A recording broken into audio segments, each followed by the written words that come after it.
Hello, my name is Debbie Reynolds. They call me the Data Diva.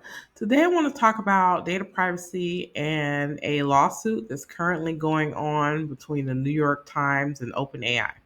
So, OpenAI and the New York Times are embroiled in a lawsuit as it relates to copyright infringement. So, the New York Times says that OpenAI infringes upon their work and their information. And so they're trying to seek money or payment or compensation for that, or to stop OpenAI from using their materials from the New York Times in their tools. So recently, in May of 2024, a magistrate judge in the federal court of the Southern District of New York had an order saying that OpenAI has to now halt all deletion of all data in their AI tools. So that is a suspension and disabling all deletion of all features, including user requests for deletion. They have to keep all inputs and outputs that are put into their chatbot. So that's chat logs, prompts, outputs, API activity. And this also implicates business users as well. So there are companies that have business accounts with OpenAI and they're using their API. And those accounts or that data is also implicated as well.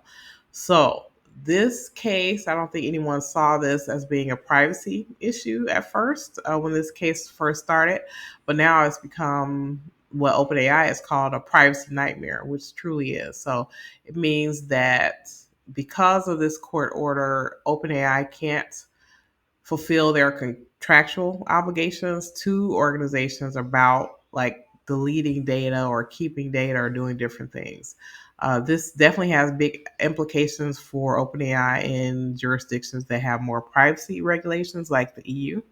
It definitely has implications for contracts all over the world, including user expectations. So, for example, if you are a user of OpenAI and you make a request that your data be deleted, they legally cannot delete that data now as a result of this court order. This is a big deal. This is a huge deal because OpenAI, these tools collect a lot of data. And so to be able to retain it, I'm sure is going to create more pressure on them financially to be able to store this amount of data. And then also it makes OpenAI more of a target to cyber criminals who now they know that they have all this data.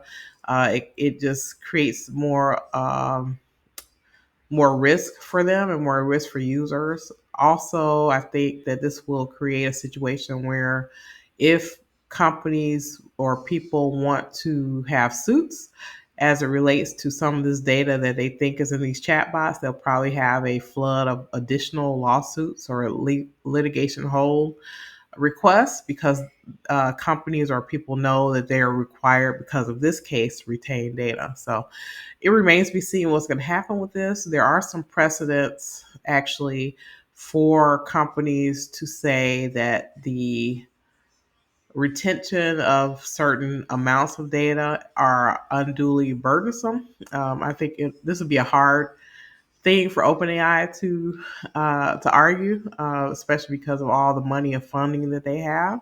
But we'll see. We'll see what happens with this case. But it is a big deal, and I'm watching it very closely because I have told companies. I've said this for many many years, shouting from the rooftops.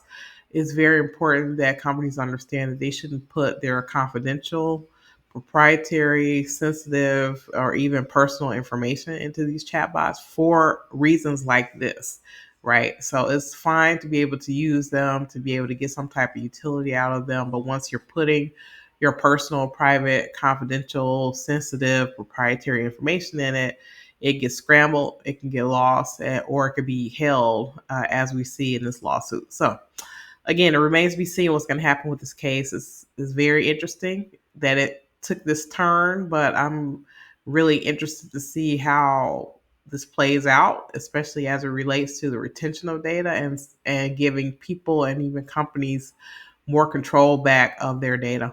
That's it. Thank you.